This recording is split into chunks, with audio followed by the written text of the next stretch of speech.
기사 팩트체크를 좀 해보도록 하겠습니다. 오늘은 중앙일보 기사를 살펴볼 텐데요. 기사의 제목은 이렇습니다. 재택치료 하루 만에 숨진 60대 입원해야 할 확진자 집에 뒀다라는 기사고요. 10월 24일에 실린 기사입니다. 이 기사의 내용을 잠깐 보게 되면은 기사의 내용은 재택치료가 이제 점점 일상 회복으로 가면서 11월부터 정부가 재택치료 환자를 늘려왔는데 재택치료를 받던 60대 확진자가 갑자기 숨지는 사례가 나왔다라고 얘기를 하면서 이제 재택치료와 관련된 이야기를 실었습니다. 일단 이 사건과 관련해서 전반적인 개요를 설명해 주실까요?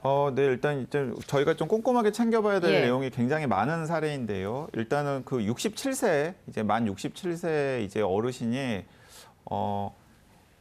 이 코로나19에 이제 확진이 되었는데 일단 보건소에서는 첫 번째는 나이가 나이시고 그리고 결정적으로 백신을 접종하지 않으신 분이었어요. 자, 그렇기 때문에 일단 입소를 권했었습니다. 입소를 해서 모니터링을 받는 게 낫지 않겠습니까라고 입소를 권했는데 본인이 나는 건강하고 기저질환이 없기 때문에 그냥 집에 있겠습니다라고 이제 거부를 했어요. 그래서 일단 집에 있었던 것입니다. 그런데 상태가 안 좋아졌어요.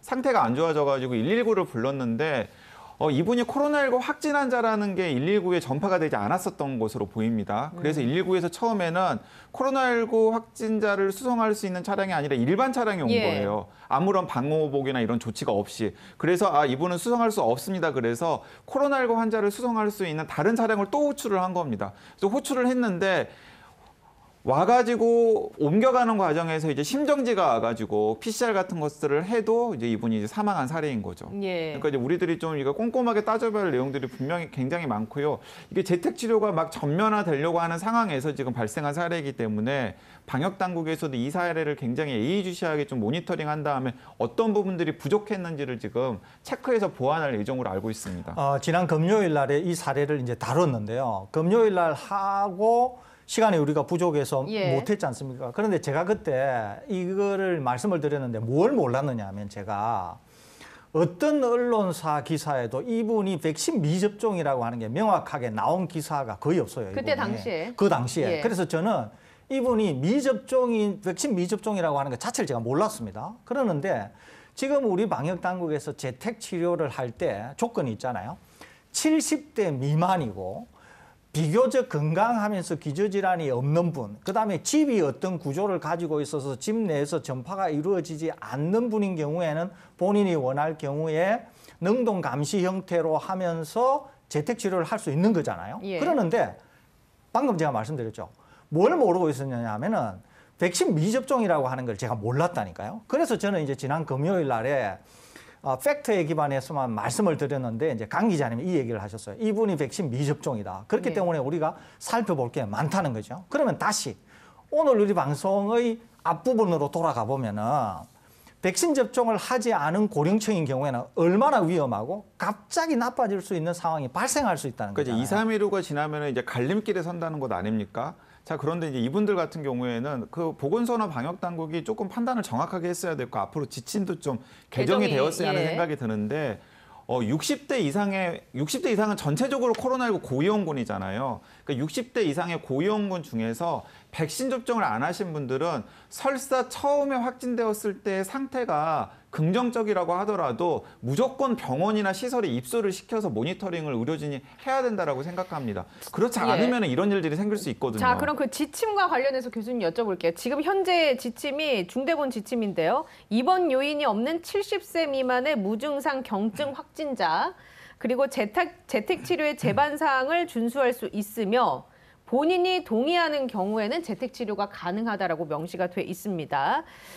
입원 요인은 의식장애나 호흡곤란, 해열제로 조절되지 않은 38도 이상의 발열, 이럴 경우에 이제 입원이 되겠지만 제가 앞서 말씀드린 그 요건을 갖추게 되면 재택치료가 가능하다라는 게 지금까지의 지침인데 이게 우리가 단계적 일상 회복으로 들어가게 된다면 여기에서 추가돼야 할 게 있다고 보십니까? 추가할 게 있죠. 왜냐하면 이거예요. 자, 연령에 상관없이 기저질환을 갖고 있다. 기저질환이라고 하면 이제 우리가 아는 거죠. 어떤 위험한 기저질환이냐. 예를 들면은 뭐 이런 거요. 고혈압, 당뇨, 심장질환, 그다음에 암이라든지 이런. 그러니까 이거는 연령에 관계없습니다. 그런 고위험 기저질환을 한 개 이상 가지고 있는 분은 방금 당국에서 정해놓은 재택치료의 상황에 적합하다고 하더라도 재택치료를 허용해서는 안 된다는 거예요. 두 번째는 60대 이상인 분은 하나같이 대부분이 다 고혈압을 앓고 있는데요. 대부분이 예. 고혈압 약을 드십니다. 그런데 코로나19와 관련해서 가장 위험한 기저질환이 뭐냐면 고혈압이거든요. 그러니까 60대 이상은 백신 접종을 하지 않았는데 지금 앵커께서 읽어주신 방역당국의 지침, 즉 70대 미만이고 무증상 경증을 앓고 있으면서 본인이 원하고 그다음에 38도 막 이러면서 어떤 기준에 해당한다고 하더라도 백신 미접종자인 경우에는 재택치료를 허용해서는 안 된다는 거예요. 이거는 방금 우리가 보고 있는 이 첫 번째 사례가 예. 그것을 명확히 보여주고 있다는 거죠. 그러니까 방역당국에서 정해놓은 지금의 지침을 저는 상당 수준 개편해야 될 필요, 즉 수정해야 될 예. 필요가 있다. 이런 생각이 듭니다. 또 하나는 조금 더 촘촘하게 바꿀 필요가 있다고 그렇습니다. 생각합니다. 또 하나는 예를 들면 이런 거죠. 우리가 지금 모르잖아요. 모르는데 재택 치료에 있어서 제일 중요한 것 중에 하나는 치료제거든요. 치료제. 그러니까 어떤 치료제 A라고 한번 해보겠습니다. 어떤 치료제 A가 타미플루처럼 잠시만요. 치료제 얘기는 잠시 뒤에 엮어서 하고요. 이 기준과 관련해서 한 가지만 정리를 하고 넘어가겠습니다. 그러니까 교수님의 의견은 지금 입원 요인이 명시가 돼 있는 자료를 제가 보고 있는데 거기에 고도 비만이라든지 소아 중증 및 고위험군은 입원을 하는 걸로 포함이 되어 있습니다. 하지만 여기에 이제 고혈압은 빠져 있고요. 백신 미접종자는 빠져 있기 때문에 고혈압이나 백신 미접종자를 이 카테고리 안에 포함시켜서 이들은 재택 치료가 아닌 입원으로 가야 한다라고 그렇습니다. 생각하신다는 그렇습니다. 거죠. 첨부해 주실 내용이 있습니까? 네, 저도 그렇게 생각하고요. 특히 60대 이상 같은 경우에는 굉장히 위험한 고위험군이기 때문에 그 60대를 대상으로 한 여러 가지 기준들은 조금 더 촘촘하게 할 필요가 있다라고 저도 생각합니다. 예, 이번 지침과 관련해서 그렇게 예, 정리를 이번에 했고. 이제 많은 언론 기사들이 예. 이제 이런 이야기를 많이 했어요. 그러니까 이송 체계에 관련해서 후송 체계에 관련해서 허점이 생긴 것 아니냐라고 이야기를 했는데 그 부분은 방역 당국에서도 굉장히 고심하는 부분이거든요. 그러니까 재택을 하고 있다가 갑자기 안 좋아지는 경우에는 어쨌든 간에 골든타임 안에 빨리 병원으로 옮겨가지고 치료를 하는 게 필요한데 이번에도 어쨌든 중간에 혼선도 있으면서 이제 그런 게 제대로 안 된 것도 한 요인이거든요. 네. 근데 저는 그거보다 더 이제 근본적인 게 무엇이냐면 애초에 재택 나빠질 가능성이 있는 분들은 집에 두면 안 되는 게 원칙이 돼야 한다라는 거죠. 예. 왜냐하면 어떻든 간에 집에 있다가 모니터링을 하다가 병원으로 이송해 가는 과정이 생기면은 문제가 생길 수 있으니까 그렇기 때문에 저는 아직은 우리나라의 의료 자원이 가용하기 때문에 가능하면은 재택을 하다가 안 좋아져 가지고 병원으로 부득이하게 이송을 해야 되는 수요 자체를 좀 줄이는 게 필요하고요. 그런 수요를 줄이기 위해서는 좀 기준을 좀 촘촘하게 할 필요가 있다라는 네, 동의합니다. 예, 이송 시스템에 대해서 지적을 해주셨고 교수님은 치료제에 대한 얘기를 하시고 싶으신 거죠? 예, 그러니까 예를 들면 이런 거예요. 지금 우리가 코로나19에서 타미플루형 치료제, 타미플루는 잘 아시다시피 경증, 무증상 상관없이 모든 사람이 다 복용을 할 수가 있거든요. 간편하게 먹을 수 있죠. 그렇습니다. 예. 그러는데 지금 우리가 지금 코로나19와 관련해서는 타미플루형 치료제가 아예 존재하지가 않는 거예요. 이게 존재하지가 않아요. 그러니까 우리 방송에서 다뤄드린 것처럼 머커 치료제가 심지어 머커 먹는 치료제가 심지어 허가가 되어서 나온다고 하더라도 모든 사람이 타미플루형처럼 먹을 수가 있는 대상자가 안 된다 그랬잖아요. 예. 대상 자체가 그렇게 안 된다 그랬잖아요. 그렇기 때문에 이제 결국은 단계적 일상회복으로 가게 되면은 재택치료가 늘어날 수밖에 없기 때문에 오직 재택치료를 해야 되시는 분은 지금 당장으로서는 해열제 정도로만 해결이 될 수 있는 완전 무증상 경증, 거기에다가 젊으신 분이면서 전혀 기저질환이 없는 분들만 본인의 의사와 집 구조가 결정하는 대로 허용이 돼야 되고 그 이외에 다른 분들은 재택치료 대상이 되어서는 안 된다는 거죠, 이게. 동시에 그러면은 이렇게 고위험군인 경우에는 그러면 어떻게 할 거냐라고 하는 거잖아요. 예. 이런 분들은 제가 말씀드린 것처럼 우리나라에 있는 항체 치료제를 고위험군에게는 사용하게 될 경우에는 바로 위중증화를 막을 수 있다고 하는 점에서 저는 이런 방식도 적용하는 것이 필요하다. 이것은 왜 그러냐면 단계적 일상회복을 가게 되면 결국은 이제 백신은 충분히 접종이 되었기 때문에 단계적 일상회복으로 가는 것인데 백신으로도 돌파 감염이 생기거나 아니면 다른 형태로 감염이 생기는 것은 위중증 사망을 막는 것이 중요하기 때문에 이때는 결국 치료제라는 거죠. 그렇기 때문에 그런 점들을 방역당국이 이해하고 꼼꼼하게 뭔가 체계를 만들어야 되지 않을까 이런 생각이 듭니다. 예, 치료제 관련해서 그렇게 얘기해 주셨고 그 기사를 보면요. 전문가 한 분이 이런 얘기를 하셨습니다. 김우주 교수가 외국은 50세 이사 백신 접종자에 한해 재택 치료를 한다. 50세 이하는 상대적으로 건강하고 접종하면 돌파 감염이 되더라도 사망 위험이 떨어지기 때문이다라면서 우리는 하지만 상대적으로 재택 치료 대상을 널널하게 해놨고 재택 치료가 불가한 입원 요인에 호흡곤란, 의식장애 등을 넣어 사망 위험이 매우 커야만 입원을 하는데 이게 문제가 될 수도 있다라고 우려를 했단 말이죠.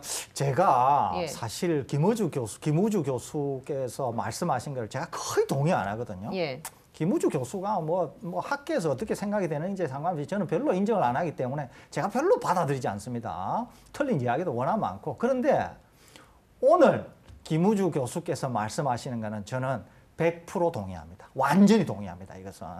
그렇기 때문에 김우주 교수가 분명히 지적하고 있죠. 연령이 50세 이하이면서 기저질환이 없고 건강하면서 본인이 동의하고 집 구조가 그렇게 되어 있으면은 백신 접종자에 한해. 그렇죠. 재택 치료를 해야 된다고 하는 거는 충분히 우리가 받아들일 수 있잖아요. 예. 그 이외에 다른 나이가 많거나 하는 분들은 고위험군이기 때문에 병원에서 해야 된다거나 아니면 시설 입소로 해야 된다고 하는 거. 그 전적으로 동의한다는 거죠. 그러니까 이런 식으로 재정리가 돼야 될 것으로 생각이 듭니다. 알겠습니다. 자, 끝으로 이 재택치료 관련해서 하실 말씀 있으십니까, 강 기자님? 저는 예. 이게 이제 그 몇 차례 이제 말씀을 드렸습니다만은 이제 예를 들어서 67세 이분 같은 경우에도 사망하신 분 같은 경우에도 고위험군이잖아요, 일단은. 그러면 고위험군에 대해서는 선제적으로 셀트리온 항체 치료제 같은 것들을 활용했으면 어땠을까 하는 좀 안타까움이 있습니다. 병원에서요. 네, 병원에서. 예. 예를 들어서 지금 정맥 주사로 60분 정도 접종을 하면 되거든요. 그러니까 한 차례라도 셀트리온 항체 치료제를 이분이 확진되자마자 바로 투여가 되었다 그러면은 저는 이분이 버티기에 훨씬 더 도움을 줬으리라는 생각이 들거든요. 그러니까 지금 식약처에서 이 셀트리온 항체 치료제를 모든 경증 환자에게 투여하는 것으로 허가를 내지 않을 중요한 이유 중에 하나도 무엇이냐면은 정맥 주사의 용이성이 굉장히 떨어지기 때문에 생활치료센터나 재택에서는 정맥 주사를 놓을 수가 없는 상황이기 때문에 이걸 허가를 안 내준 정황도 있거든요. 예. 당시에 회의록을 보면은 전문가들도 바로 그런 점들을 지적을 했습니다. 그러니까 경증 환자에게도 투여를 하면 분명히 도움이 되긴 도움이 될 것인데 생활치료센터나 재택에서 있는 경증 환자에게는 정맥 주사 형태로 의료진이 투여하기가 굉장히 곤란하기 때문에 허가를 내줘봤자 실효성이 없어서 허가를 안 내준 것이거든요. 근데 예를 들어서 고위험군들 같은 경우에는 한 1시간 정도 병원에 누워가지고 정맥 주사를 투여받으면 되는 거잖아요. 예. 그러면 이렇게 이분은 백신 접종도 하지 않았기 때문에 이런 분들 같은 경우에는 보건소에서 선별해가지고 미리 항체 치료제를 투여한 다음에 만약에 재택에 이분이 계셨더라면 훨씬 더 이런 상황이 벌어지지 않지 않았을까 하는 안타까움도 있습니다. 그러니까 좀 지금 어쨌든 간에 단계적 일상 회복으로 넘어가면 가용할 수 있는 모든 수단을 좀 써가지고 희생자를 최소한으로 하는 게 필요할 텐데요. 저는 좀 이런 예. 것들도 전향적으로 좀 됐으면 어땠을까 하는 생각이 있습니다. 예, 지금 이제 우리가 쓸 수 있는 치료제 아니면 곧 나올 수 있는 치료제가 5개 있다 이렇게 볼 수 있습니다. 하나가 머크에 먹는 치료제, 두 번째에 로슈에 먹는 치료제, 세 번째가 화이자에 먹는 치료제, 네 번째가 길리어드에 지금 쓰고 있는 주사제형 렘디시비르, 다섯 번째가 우리나라 셀트리온의 항체 치료제 이렇게 5개가 있을 수 있습니다. 있을 수 있는데 이것들이 다 작용하는 기전이나 부작용이 다 다릅니다. 그래서 조만간 시간이 되는 대로 이 5가지를 국내에서는 최초로 아주 심층적으로 분석을 해서 방송에서 여러분들이 충분히 잘 이해하실 수 있도록 설명드릴 기회를 한번 마련하려고 합니다. 계속 시청해 주시기 바랍니다. 예.